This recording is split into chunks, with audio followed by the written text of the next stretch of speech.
Hello, it's 8 o'clock. This is the UK Tonight. Coming up, apologies and frustration as a former top boss at the Post Office appears at the inquiry into the Horizon IT scandal. The barrister for the inquiry lost patience with Angela van den Bogerd, questioning her claim that she couldn't remember a key email about the scandal. She insisted she never knowingly did anything wrong.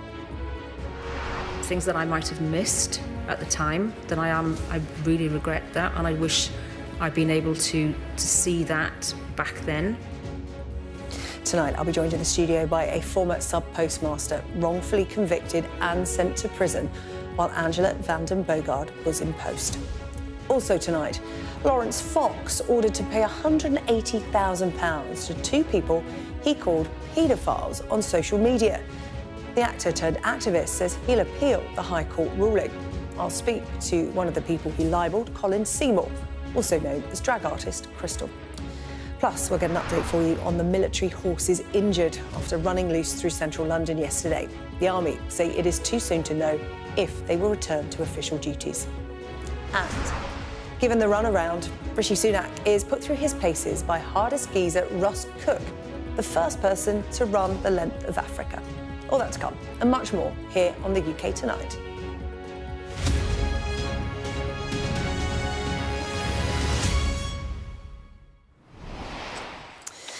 Today, the inquiry into the Horizon IT scandal heard from one of the main Post Office bosses depicted in the ITV drama. Angela van den Bogerd, who was played by the Coronation Street actress Catherine Kelly, worked at the Post Office for 35 years, working her way up to Director of People. Today, she said she had never knowingly done anything wrong and said she was truly sorry for the devastation caused to those wrongly convicted sub-postmasters. However, her failure to answer questions and her insistence that she had forgotten about a key email about the Horizon system prompted frustration from the inquiry. In a moment, I'm going to be joined in the studio by a man wrongly convicted and sent to prison when Angela van den Bogerd was in post. But first, here's our business correspondent, Adele Robinson. Their lives broken by the Post Office, and now time for answers. Or that's what was hoped. Excuse me, thank you very much. No comment from Angela van den Bogerd on the way in. The evidence I shall give Shall be the truth. shall be the truth. But inside, plenty from the woman described as the Post Office executive who knew the most about the Horizon scandal. I'm truly, truly sorry for the devastation caused to you, your family and friends. It was a moment former sub-postmasters have waited years for, but which they refused to accept because of this. Firstly, I think you make no concessions or admissions that you did anything wrong, correct? Well, I didn't knowingly do anything wrong, and I would never knowingly do anything wrong. Angela van den Bogerd was portrayed in the ITV drama as one of the main villains. There were shortcomings in the user experience. It's clunky, would be the word I would use. Chirag met her in 2018 asking for a review of his case. So she said the words to you, money doesn't have legs. Money doesn't have legs. It's got to go somewhere. He paid a £57,000 shortfall in his branch and lost his business. The culture of denial is phenomenal with her. What did you make of her apology? I can't accept her apology because an apology cannot bring back the time that you've lost. She worked for the Post Office for 3 decades, but her memory failed at several key moments. I don't actually remember. I'm not sure exactly. I can't recall. I didn't remember, and there are things I will have forgotten. Did you forget about this email too? One of them from 2010, potentially the first time she was made aware of the possibility Horizon systems could be accessed remotely. Are you saying you airbrushed it from your mind? Well, I don't remember even seeing it. So, and that's what I struggle with, because... Well, maybe we struggle with it too. Is what truly happening here is that you're telling us that you don't recall it because you know that the email of the 5th of December 2010 presents you with a problem? No, not at all. Mark Kelly was watching. He says from the evidence she should have picked up on issues earlier. Before Horizon, there used to be about 1 to 3 prosecutions a year. After post-Horizon, it went up down to about 1 a week. So that sort of set an alarm bell. But she did recognise there had been signs. And as far back as 2004, describing one case as an early rumbling. But there was some shifting of blame. She said that there were others party to the same information, insisting that she wasn't trying to cover it up. This was just the start for Angela Bogerd, Has your memory failed you, ma'am? who will face more questions and post office victims on day 2. Adele Robinson, Sky News. Well, former sub-postmaster Vijay Parekh is with me in the studio now. You'll remember Vijay, he's joined us on the UK Tonight a number of times before. He was convicted back in January 2011 and spent 6 months in prison. Vijay, it's good to see you again. I wish we had to stop meeting like this. It just means that this is continuing. And just as we were talking during that report there, I asked you what your overriding emotion was after hearing today's evidence, and you said fed up. We're all fed up of listening to the same story. Everyone is coming out. It's not me. I didn't know about it. It's someone higher up or passing the buck to the next level up. Today started with an apology from Angela Bogerd. She said, "I am truly sorry for the devastation caused to you, your family and friends." That was an apology directly to you and the other wrongly convicted sub-postmasters, but it was quickly followed by this statement, quickly qualified by her saying, "I didn't knowingly do anything wrong and I would never knowingly do anything wrong." What did you make of that apology and that statement that followed it? Don't accept her apology, but she knew in 2010, regarding the email she received, that it can be, for Horizon, can be altered from Fujitsu head office.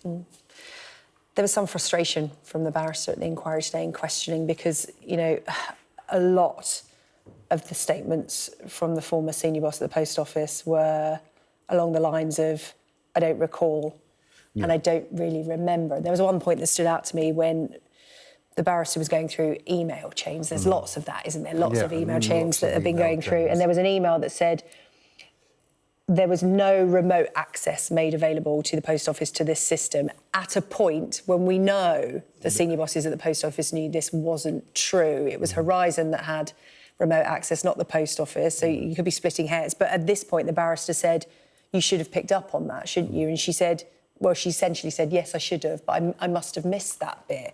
I mean, this is so important to you. You spent 6 months in prison, lives have been ruined. How does that kind of justification of just missing bits in emails, How do you miss your emails? And it's crucial bits of evidence. The other thing, that she might not be reading all the emails or not looking at all the subjects that she should do. Because she is at that level, so she should have read up on the emails, and she didn't. She said she did her best. I don't think it's good enough. This is all about truth, this inquiry. Mm-hmm. Do you think we're getting any truth from it? Well, truth is coming out, but it's isn't coming out in dribs and drabs, which is taking too long for the postmasters at the moment. We're not getting Who's telling the truth at this inquiry? Do you think the officials from the post office are at the moment? We're yet to have the former head of the post office, Paula Venables, that's next month. We're yet to hear from her. But in terms of coming from the post office, do you feel like we're getting any truth from them? We've heard from some postmasters as well at this inquiry, of course. Well, postmasters are always said that it's a Horizon problem, but it's post office have never agreed to that. And they're still trying to say it's not post office problems. Yeah, of course, the backdrop to this inquiry is the sort of the scandal is still continuing. People not getting financial recompense. That is still a long, drawn-out process. There's still more to come from Ms Bogerd. But from what you've heard today, does she, in any way, do you think, take responsibility in any way, shape or form for what happened to you and others? I don't think she's taking any responsibility for what she's done. I mean, even the judge in the last hearing did say that she's not even telling the truth of what should have happened. Tomorrow, lawyers for the sub-postmasters, you essentially, will get to ask questions of Ms Bogerd. What do you want her to answer tomorrow? What are the key questions you want answers to, VJ? Why did she hide it? Why didn't she come out with it? And if they would have come out with it back in when they found out, we would not have been in this position as we are at the moment, fighting for our own justice. Still. Can I just ask what it's like watching this unfold? You've lived this for years now, and you talked about being fed up when you watched the evidence given today. What's it like watching it unfold, the slow pace of it, the minutiae of detail, everything's being brought out of this inquiry? What's it like to watch? Just bringing back old memories, and sometimes I just have to move away from listening to that. I can call it rubbish that they're talking about, because they've put all the postmasters in this position for not telling the truth. Well, VJ, you're still very much living this and sitting through this evidence, and thank you for coming in tonight again to talk about it, relive it and share your thoughts. We will speak again. It sounds awful to say that. I wish we didn't have to. But we will. But we will. We will continue to do that. VJ, thank you for your time tonight. Thank you. We'll see you again soon. Thank you. Well, in other news today, Scotland's First Minister, Humza Yousaf, is fighting to keep his job. This is after he pulled out of the power-sharing agreement with the Green Party following the SNP's climate climb-down. Now, he's set to face a vote of no confidence next week, and tonight the Greens announced that they would be voting against him. Well, this means his political future could be decided by a single opposition MSP, who happens to be Mr Yousaf's former rival in the race to succeed Nicola Sturgeon. With more on this, here's our Scotland correspondent, Conor Gillis. He arrived denying he's a lame duck leader. The Butte House Agreement was intended to provide stability, but it has served its purpose. It's no longer guaranteeing a stable arrangement. They say a week is a long time in politics, but this was just 5 days ago. We've achieved a lot together in government. I want to keep achieving a lot with the Green Party. You said that this was a partnership worth its weight in gold. Is it not fair for your critics to suggest you are not a First Minister in control and you're not a First Minister calling the shots? What this shows is leadership. What it shows is the ability for me is to decide to take control of our priority agenda and priority focus. I'm absolutely delighted to confirm. It came with fanfare in 2021, the pro-independence arrangement led by Nicola Sturgeon. Now it's binned, Humza Yousaf leading a minority administration. The agreement sealed behind these doors brought much needed stability for the SNP, passing key votes and budgets. But there's no doubt there has been growing unease among both sides. The Greens unhappy at ditching key climate targets and the row over gender reforms. They themselves were planning a vote on the pact in the next couple of weeks. So is there a sense that Humza Yousaf was trying to get on the front foot? But has it backfired? A government hit with incoming jeopardy. Presiding officer, I can confirm today that on behalf of the Scottish Conservatives, I am lodging a vote of no confidence in Humza Yousaf. And for the sacked Greens, the gloves are off, threatening to cause political trouble. The Scottish Green MSPs have decided that we will support a vote of no confidence in the First Minister. Our support for Humza Yousaf becoming First Minister was on the basis of the political cooperation agreement which both parties' members signed in good faith, which Humza Yousaf endorsed, and even 2 days ago was still endorsing. He's now chosen to end that. That's his decision, and it can't come without consequences. The casting vote and power may now rest with Ash Regan, the one-time SNP leadership candidate who defected to Alex Salmond's Alaba party. If Humza Yousaf was a horse, I wouldn't be backing him in a race at the present moment. He's got just a few days to save his political career. Now, you'll get that opportunity. The Alaba party, Ash Regan, will write him a letter setting out her concerns and priorities for the Parliament, and Humza's future will depend on his response to that letter.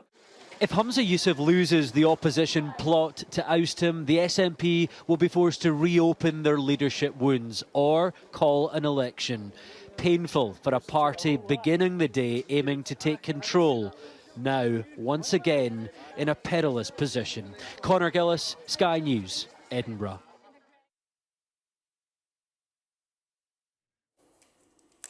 The Army says it is too early to know whether the horses injured while running through London yesterday will be able to return to official duties.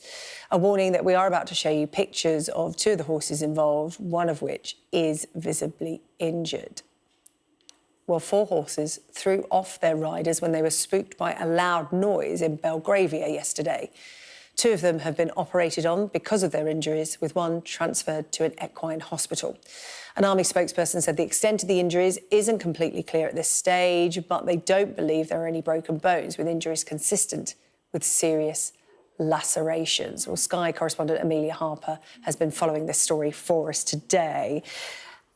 And can you give us a bit more detail about what the Army have said? Because obviously all we had yesterday was this footage and a lot of conjecture about what has happened and what happened to the soldiers and the horses, and the Army have given us a bit more information. Yeah, well, lots of concern about those involved, understandably. Really shocking footage that we don't see ever really during in central London. So they have said it's unclear at this stage whether 2 of the horses that bolted through central London will be able to return to official duties. All of this, of course, we've got some footage here, unfurled in central London during a routine exercise in and around Belgravia, where multiple cavalry, household cavalry horses were spooked by builders dropping rubble.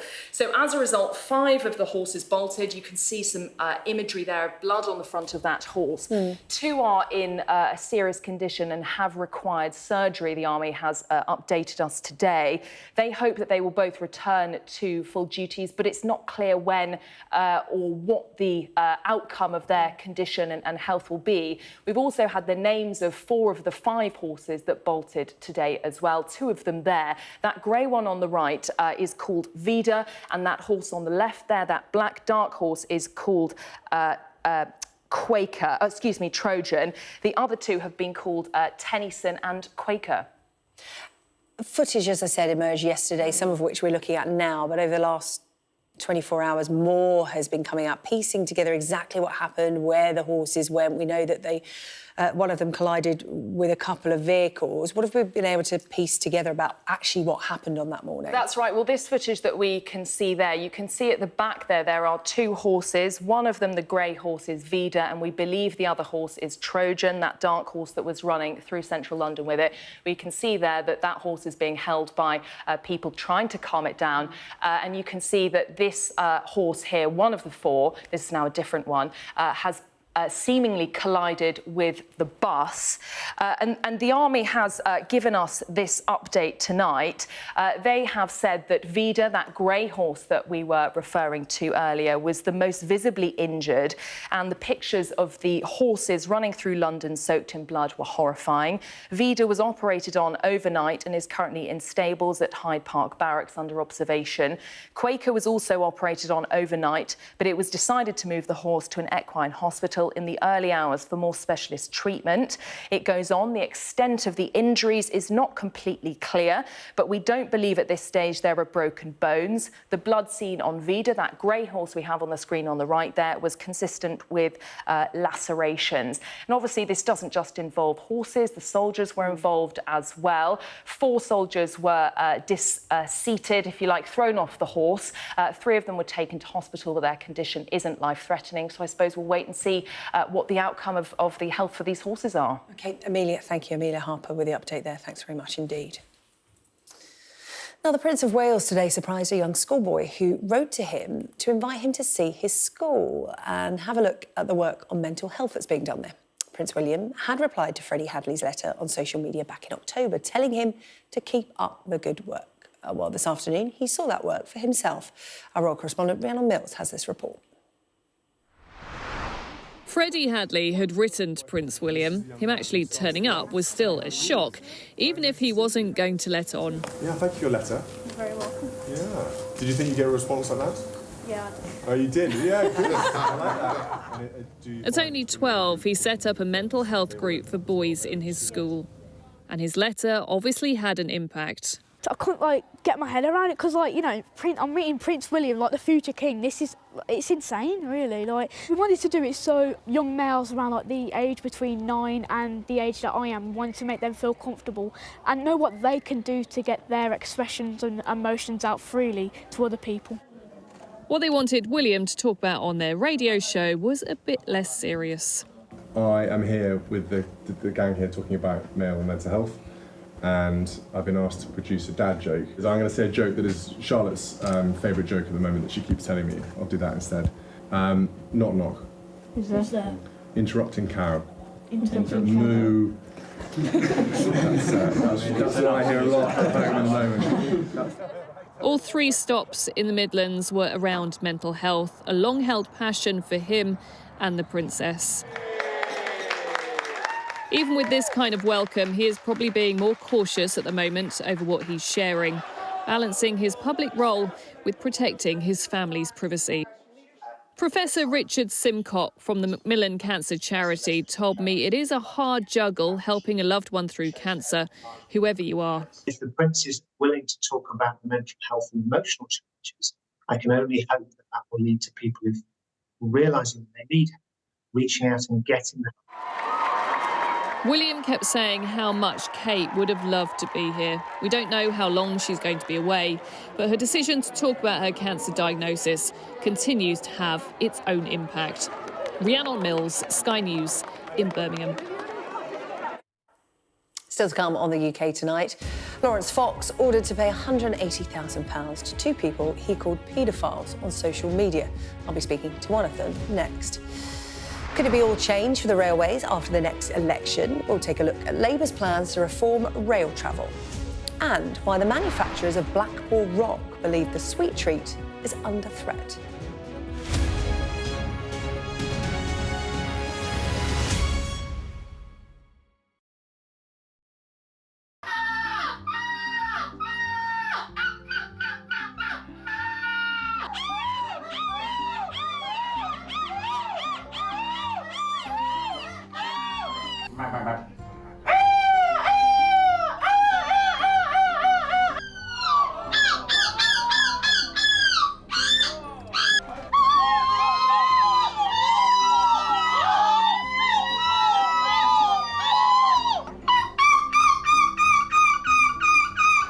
I'm Katie Spencer and I'm Sky News' arts and entertainment correspondent. When you think of Glastonbury, it's mud you want and music. They're going to cross to us live in a minute. Okay. Thank you so much. Brad Pitt is now a prolific producer behind the scenes. It's not a mystery to me. We always were capable of doing this. Oh, they're wonderful children as an audience. Who did that? Maverick here on the red carpet. I'm so excited, Tom Cruise. This is the story of the night. It's the little independent film that could. We take you to the heart of the stories that shape our world. Nor have I ever struck any woman in my life. There's this illusion of power. Are you feeling well? I remember covering the Oscars and that now infamous moment, the Will Smith slap. Nobody could quite believe that it happened. You can tell from these crowds just how excited people are for the return of Pride. These actors playing the lead roles were born long after the Sex Pistols broke up. Are you pleased that you did say yes to the job? I've never regretted it. As a team, we've interviewed some of the biggest stars in the world. It can be incredibly surreal being swept up in their world, but we try to give you an honest sense of how these people really are. Okay, I'll talk to you. Don't leave me. Yeah, okay. There's no easy goodies. There's no easy baddies. I've had a great time here. Thank you.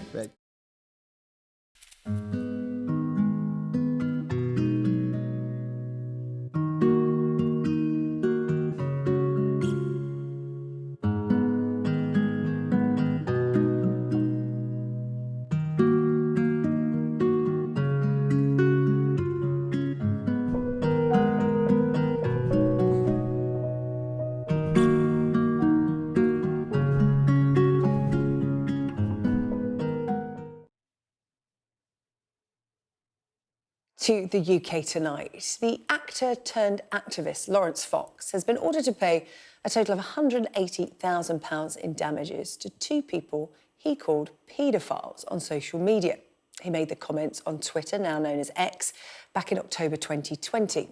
Well, today, a High Court judge described the libel as groundless and indefensible, with distressing and harmful real-world consequences for the victims. Well, I'm joined now by one of those victims, Colin Seymour, also known as drag artist Crystal. Good to see you this evening. Thank you for joining us here on the UK Tonight to talk about this. The judge's comments reflected that this doesn't necessarily serve as a punishment to Laurence Fox, this amount of money, but more a recognition of what you went through. What does this money represent to you? Hi, I hope the lines have broken up a bit, but yeah, Colin, sorry, we're just having a bit of trouble with your line there. I'll just try that again. I was just asking what this money represents to you, this payout. Yes, well, you know, for me, it's vindication is really the word, and that's the word that came up throughout the judgment as well. It felt very good to see my experiences reflected in the written judgment today, which, you know, recognized the difficulty this has been, the stress this has put us under, and the real abuse that we've suffered over the last 3 years. So, I'm obviously happy with the result, but I think the real feeling is vindication right now. Can you describe to us the impact of what happened? I mean, you faced this head on. You've spoken to us on Sky News about this before, but that doesn't mean it didn't hurt. This doesn't mean it didn't have consequences for you. Can you talk us through what it's been like over the last year or so? Well, I think that the consequences have been felt by the entire community, and what we've seen over the last 3 years is a real shift in the kind of rhetoric that's become acceptable when discussing queer people. And we've moved from it being the most shocking thing you can imagine, calling a gay man a pedophile on X, to that being somehow commonplace. You know, the rhetoric around being called groomers, it's really taken hold over the last few years. And I think Laurence Fox is a huge part of that.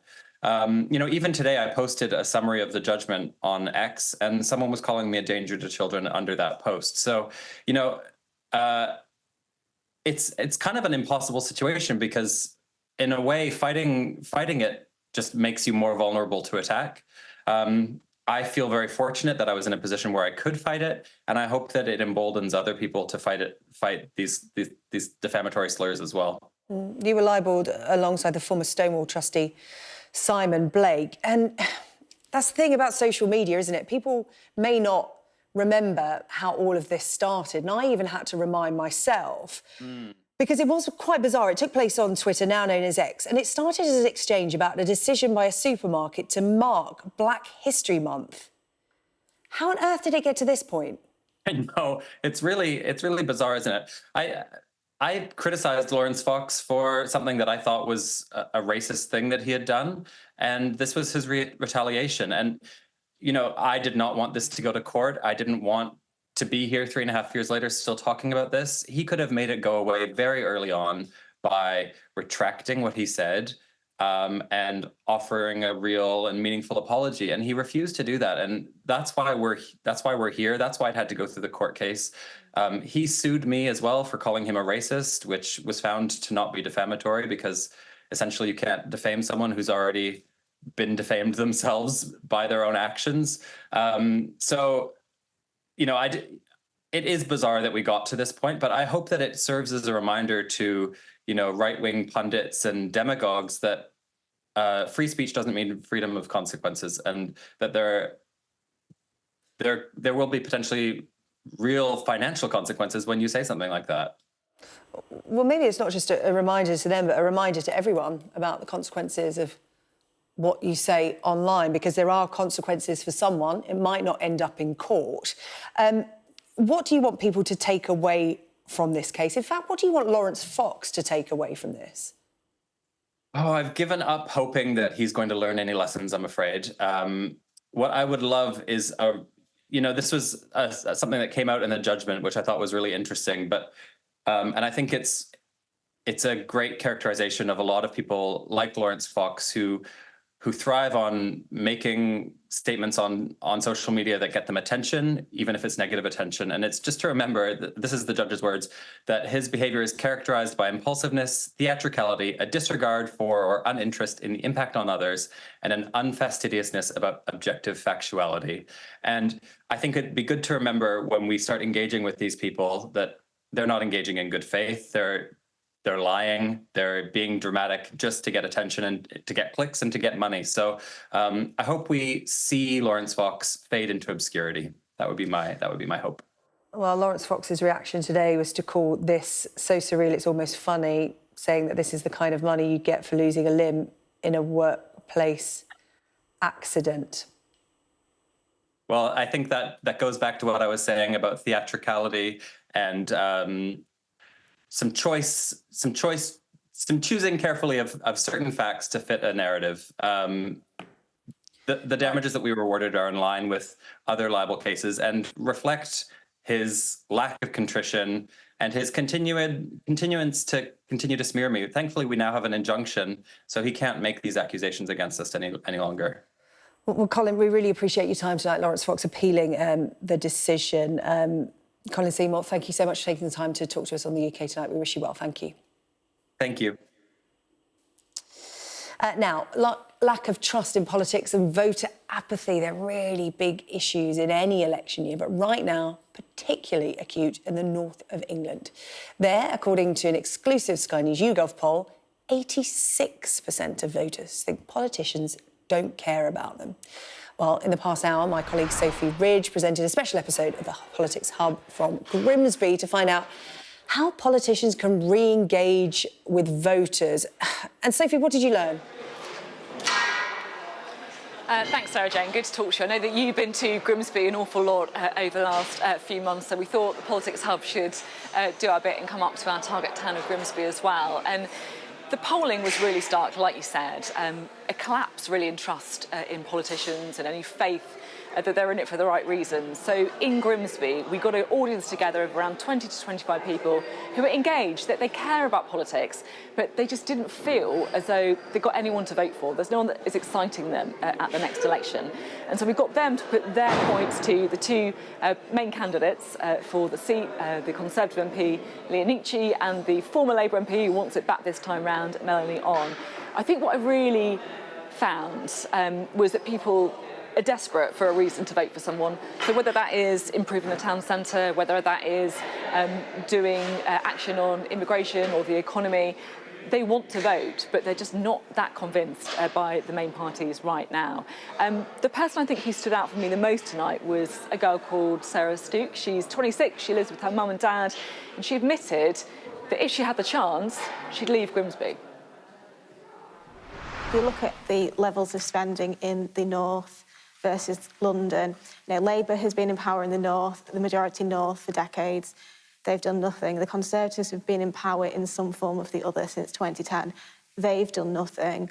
In a town like Grimsby, if I get the opportunity, I want to leave. And it's a shame, really, because, you know, my family is from here. I've lived most of my life here. So shouldn't places like Grimsby be a draw for young people?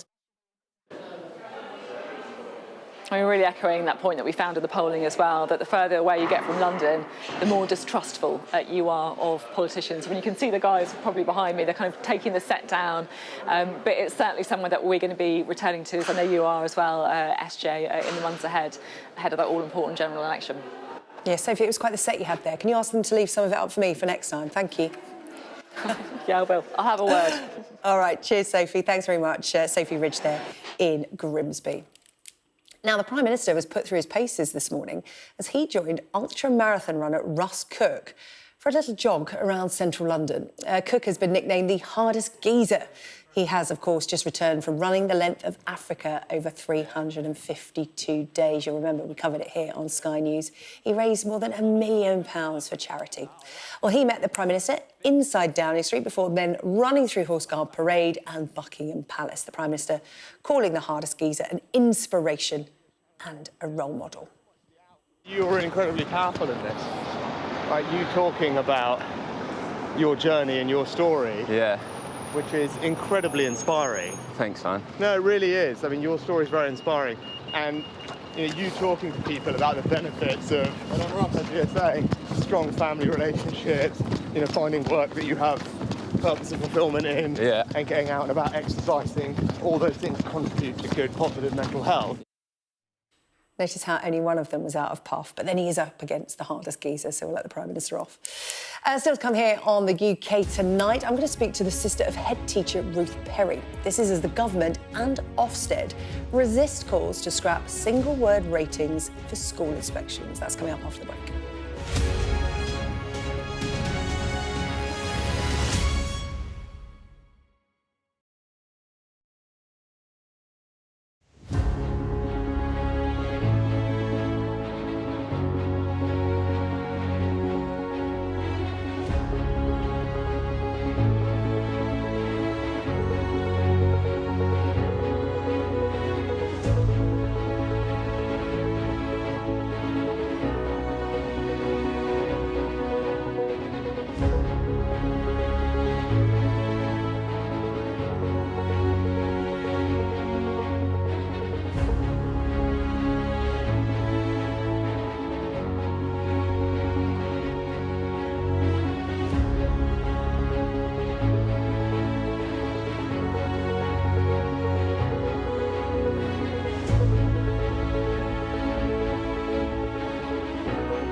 Welcome back to the UK Tonight. Now, the government and Ofsted have resisted calls to scrap single-word ratings for school inspections following the death of head teacher Ruth Perry. Well, Ruth took her own life after a report downgraded her primary school in Reading from Ofsted's highest rating to its lowest. The Education Select Committee had called for another way to grade schools, but ministers say the current system provides a useful summary for parents and helps identify schools that need support. Well, I'm joined now by Ruth's sister, Professor Julia Walters. Julia, good to see you again. Thank you for coming in to talk to us. This update, not what you were expecting, given the huge wave of support there seemed to be after this discussion went into the wider public domain about single-word ratings for schools. What's been the explanation for keeping it in place? I think the government are digging their heels in the year of a general election. They don't want to look weak. Labour have said they'll scrap them, so they're going to keep them.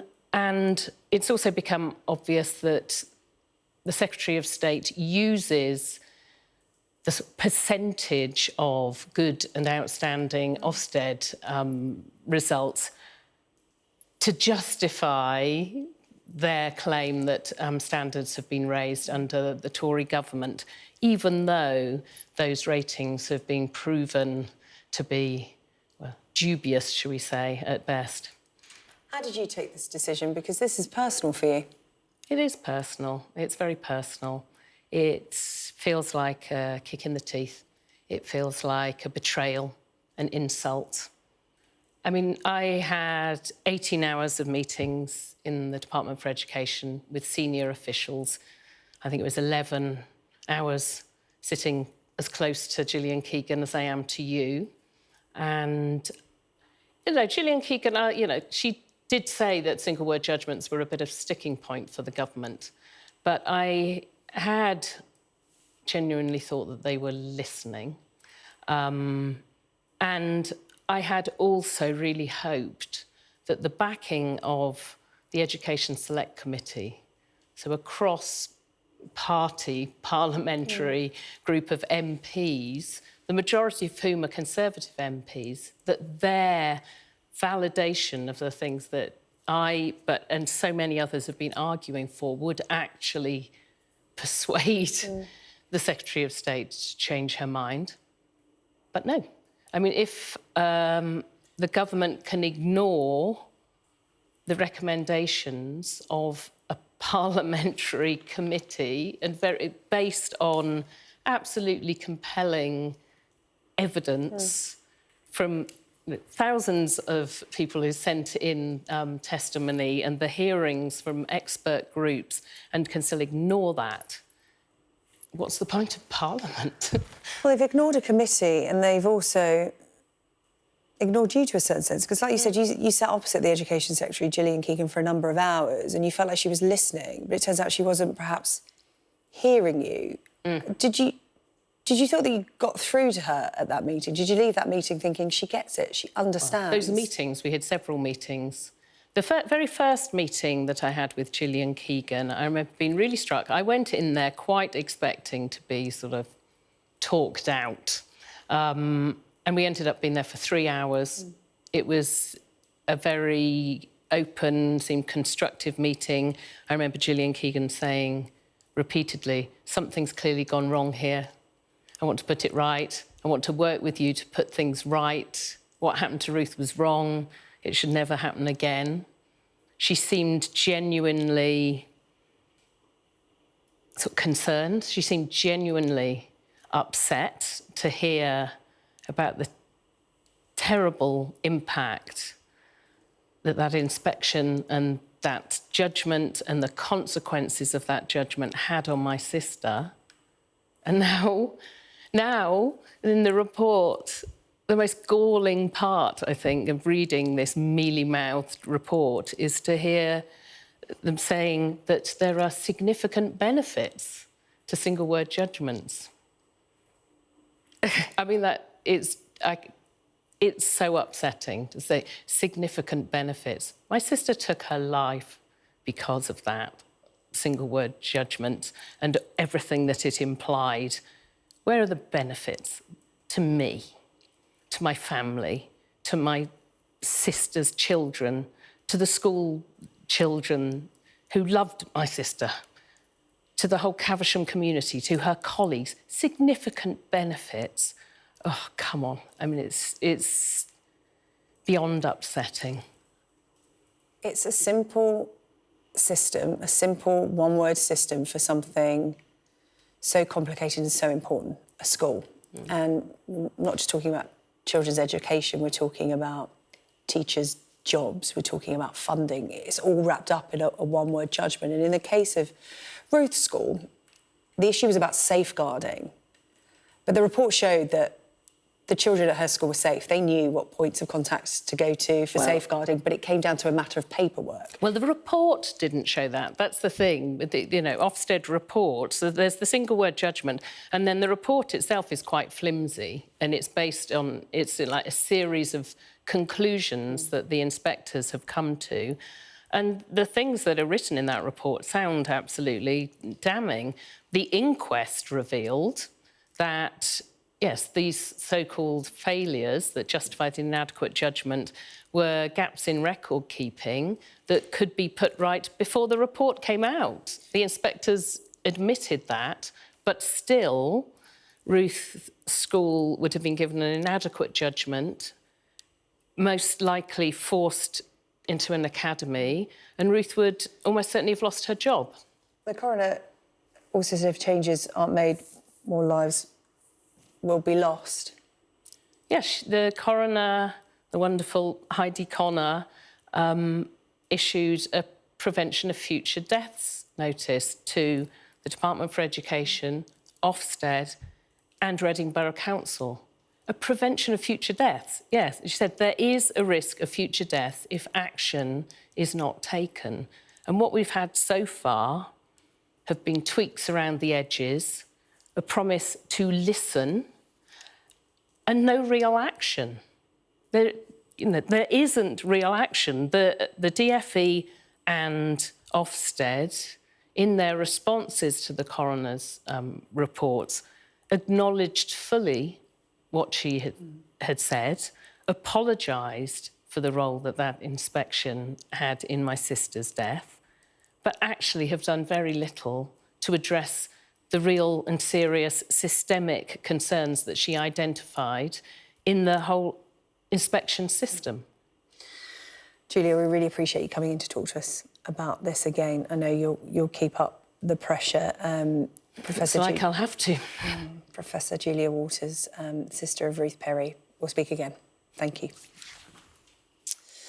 Coming up on the programme, calls for protected status for Blackpool Rock. This is manufacturers warn of a threat to the sweet treats future. And coming up in the sport, we'll have the latest on the Premier League title race with Manchester City in action tonight against Brighton.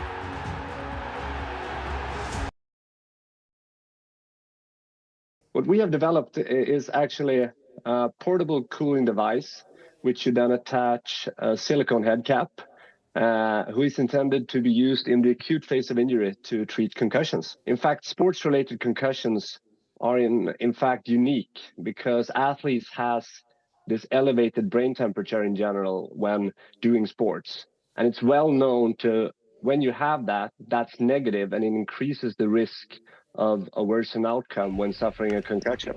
So what Polar Cap then aims to do is to reduce that exercise-induced elevated brain temperature in the acute phase of injury. I was fortunate to play professional ice hockey for 17 years in Sweden. And with that comes injuries such as concussions. And me, myself, suffered maybe 5 during my career. And it was actually a concussion that ended my career.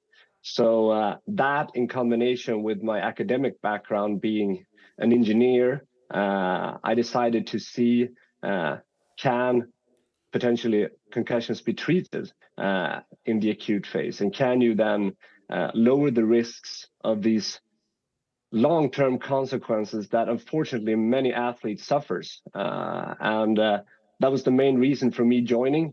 And I'm very happy now to see that after many years of clinical evidence gathering, we now see that actually you can lower that risk. Our goal is that this could be used and should be used by all sports that has a risk of suffering concussions or having concussions. And we're thrilled now that we have a collaboration with the United Rugby Championship, for instance, and we have a lot of rugby clubs also in Europe.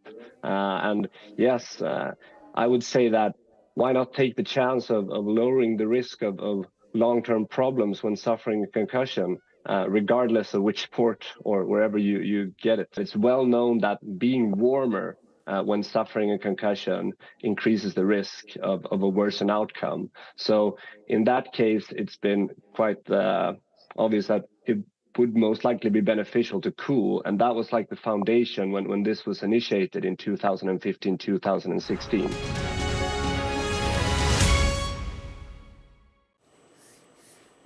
Hello, welcome back. Coming up, calls for special protection for Blackpool Rock amid a growing threat from China. Stay with us for that. But first, Adam is here with the sport.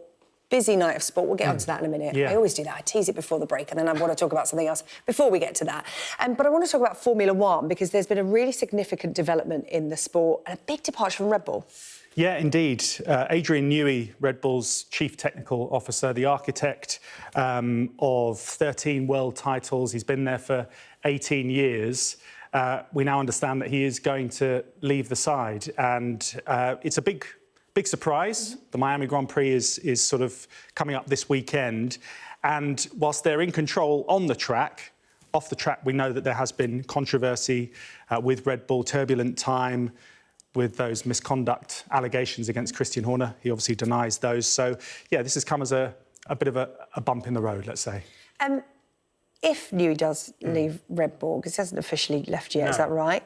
Where is he likely to go? He could have his pick of the teams, couldn't he? Yes. I mean, he's one of the sort of, you know, the main men in Formula One and has been for quite some time. People want him, but the smart money seems to be that he's heading to Ferrari. And if that is the case, then that would be meeting up and trying to create a dream team with Lewis Hamilton, who's leaving McLaren to head to Ferrari. So, yeah, the ideal scenario would be to meet up there and then try and dismantle his old team in Red Bull. So that is pole position on the track. Let's talk about pole position in the Premier League. This Sky News Sports Bulletin is brought to you by Vitality. Getting more people more active. Live life with Vitality.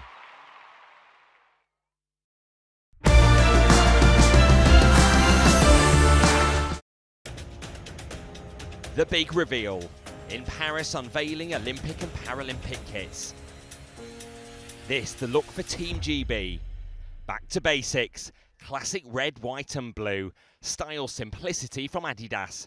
I've been in the process of getting ready for Paris for years, and then all of a sudden it becomes real and it's all coming to life. So yeah, it's very exciting to get in the kit, and it just makes me feel very proud and think I really want to make sure that I get here.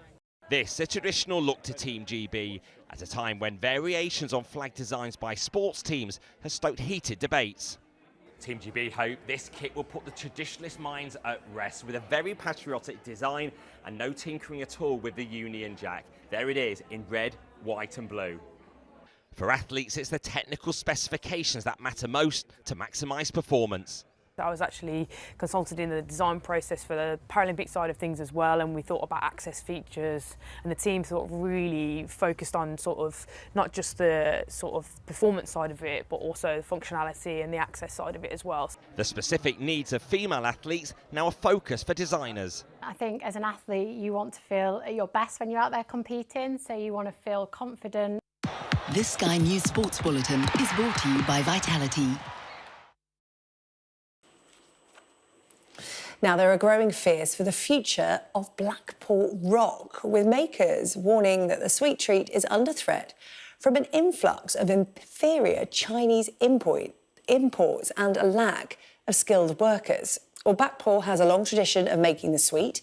However, 10 manufacturers have now come together to sign a letter to MPs warning of a grave and immediate challenge to the industry. The makers are calling for the confection to be given a protected status similar to Cornish pasties and Stilton cheese. Well, let's speak to David Thorpe from Stanton and Novelty Confectioners, who joins me now. He coordinated this letter. Thank you for joining us here on the UK Tonight. Talk to me about what's happening in the industry. Yeah, there's been a big change. Obviously, we've had our own struggles with the prices of raw materials, and our gas bills have gone through the roof. They've tripled in size, but this year, for the first time, we've been dealing with Chinese imports of sticks of rock. We've always had to deal with Chinese imports of other types of confectionery, but the stick of rock, we think, was a bit of a red line for us because of the cultural heritage that it has for everyone in Britain and the UK. So we thought, rather than just sit back and do nothing, with the amount of companies that have closed over the last few years and that will this year, we thought we'd try to do whatever we could to raise awareness.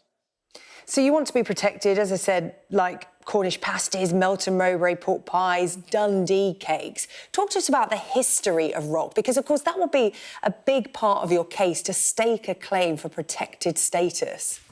Absolutely, yeah. So rock in itself has been going for over 120 years. There's conflicting stories as to who exactly it was that invented it, but it is, like you say, it's a part of our national identity.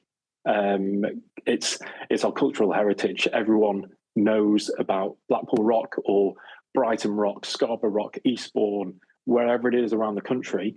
99% of that is actually made in one of these 10 factories. So it's not just Blackpool rock that's at risk, it's rock up and down the UK. So yeah, we're asking for protection of the name Rock Stick, so that people have the confidence to know that what they are buying when they go on holiday was made in the UK. Yeah, it's synonymous with a British seaside resort as fish and chips, isn't it? And I understand that only 30 people in the UK are skilled to put letters through a stick of rock. Is that right? Yeah. I think there's. I read somewhere that there's more heart surgeons than there are people that can letter a stick of rock. So our factory has 3 of them. I'm one. The photo that you showed before with the stick of rock that said Blackpool through it, I did. My dad's another one in the factory. We have another member of staff, Carl. He can do it. It's a really, really rare skill. That's the one. It takes about 5 years to be able to master. You're dealing with really hot pieces of toffee that are really unpredictable. You have to know what you're doing. They can't be too hot, can't be too cold. You can't do it too quickly, too slowly. Obviously, you have to put them together in the right order when you can't read them themselves. So it's very easy to get wrong. It's a very hard skill, and that's something that the Chinese rock doesn't have. They're not able to do it. It's a British skill. It certainly is, and should be protected at all costs. How can people get involved quickly? Is there a website they can head to? How do they get in touch with you to offer their support, Richard? So we're in the middle of setting up a petition with the government at change.org, so I'm going to be sharing that as soon as that is live. In the meantime, the biggest thing that people could do for us is when they do buy a stick of rock, please check the label or ask whether or not it was brought in from China or whether it's been made here in the UK. Well, do you know what? I'm heading up to Grimsby and Cleethorpes soon, so We did some rock for them last week. And I'll check the label. Make sure it's yours. Richard Thorpe, thank you so much. Really good to talk to you on the UK Tonight. Thank you. Right, let's take a quick look at the weather, see if it's seaside weather. Probably not. The ongoing northerly flow will push cloud and showery rain away from southern parts of the country. That's the good news, but a pushback comes from low pressure making its way into the southwest. It'll bring milder conditions as it spreads northwards over the weekend. This evening, skies will be mostly clear over Scotland, Northern Ireland and northern parts of England. Well, that's all from the UK Tonight. The highlights, as ever, on the webpage. Just use this QR code on your screen. Next up, it's The World with Yalda Hakim. I'll see you on Monday at 8.